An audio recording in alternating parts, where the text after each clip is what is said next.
Hello class fifth, welcome to the class. My self S T Mohit और मैं आपको पढ़ा रहा हूँ सोशल साइंस। जैसा कि मैंने आपको पहले ही बताया, तो काफ़ी दिनों के बाद अब ये आपकी क्लासेस कंटिन्यू हो रही हैं। तो अब हम पढ़ेंगे chapter number 5, the DRC, the land of dense forest. ठीक है, तो चलिए चैप्टर नंबर 5 स्टार्ट करते हैं। The area that lie close to the equator on both side are known as equatorial reason.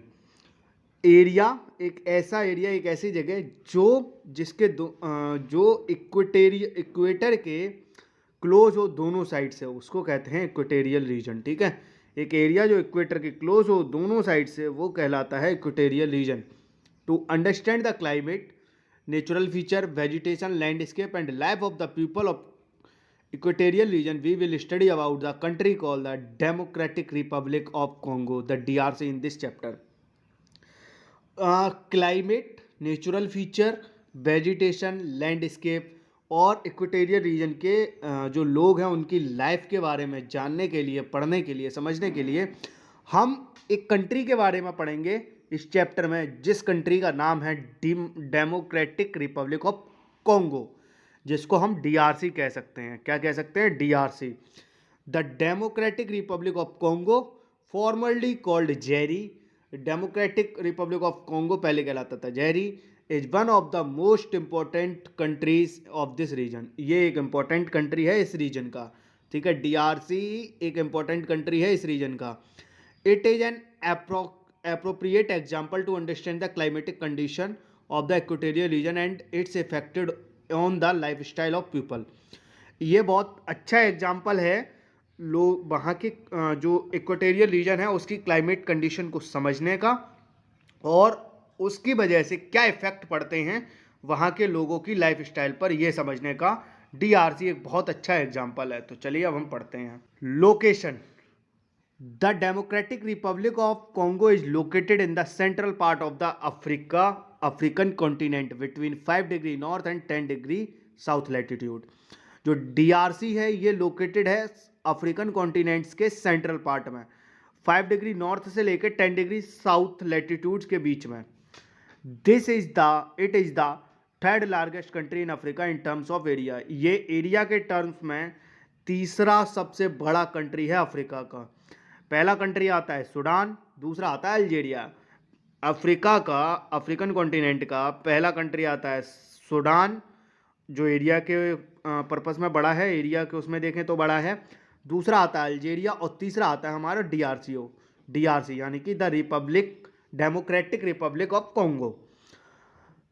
1/3 of the DRC lies in the northern hemisphere while the other 2/3 lies in the southern hemisphere. जैसे आप समझिए ये पूरा DRC है, तो इसका एक तिहाई यानी कि 1/3 पार्ट जो है वो नॉर्दर्न हेमिस्फीयर में मिलता है, और जो अदर बचा हुआ पार्ट है, जो कि 2/3 पार्ट बचा हुआ है, वो हमारा सदर्न हेमिस्फीयर में मिलता है। Kinshasa is the capital of Democratic Republic of Congo. Kinshasa Democratic Republic of Congo की कैपिटल है। अब देखते हैं neighbouring countries.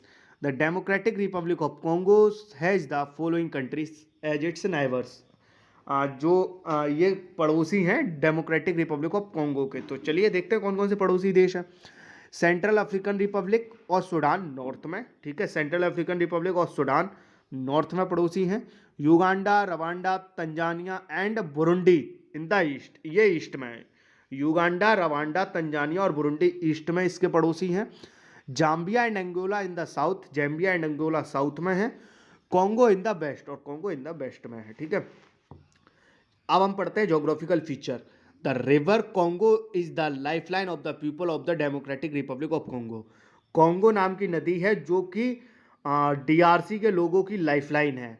The Congo river basin cover the entire country. जो कॉन्गो रिवर बेसिन है वो पूरी कंट्री को कवर करता है। The river Congo and it's tributaries form the backbone of the country economy and transportation.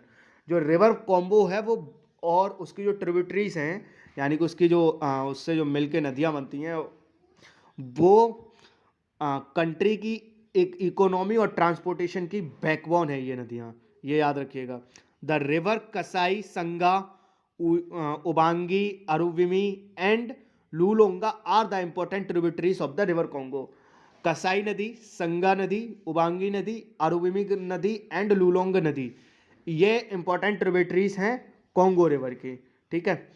The north eastern part of DRC is mountainous, जो north eastern part है DRC का वो माउंटेनियस है, यानी कि वो पर्वतीय इलाका है।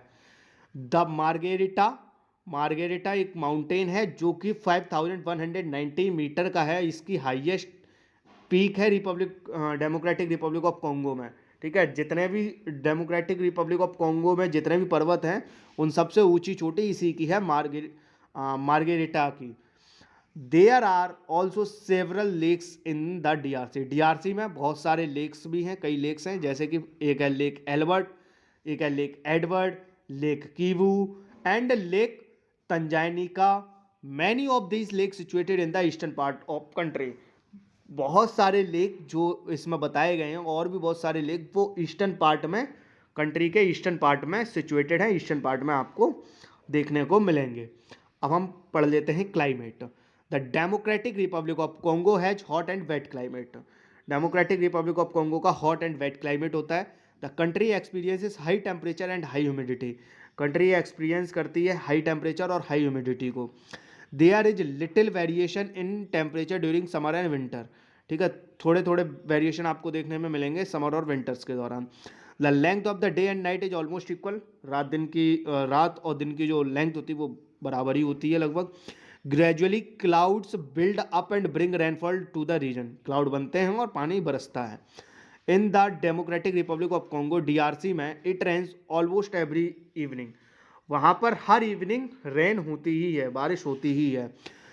This rainfall is known as 4 o'clock rainfall, और ये रेनफॉल जाना जाता है 4 o'clock रेनफॉल के बारे में नाम से, ठीक है, 4 o'clock रेनफॉल के नाम से ये जाना जाता है, क्यों, ये इवनिंग में होती है इसलिए। तो क्लास आज का लेक्चर इतना ही, उम्मीद है आपको समझ में आया होगा। आपने अपना टाइम दिया उसके लिए आपका थैंक यू सो मच।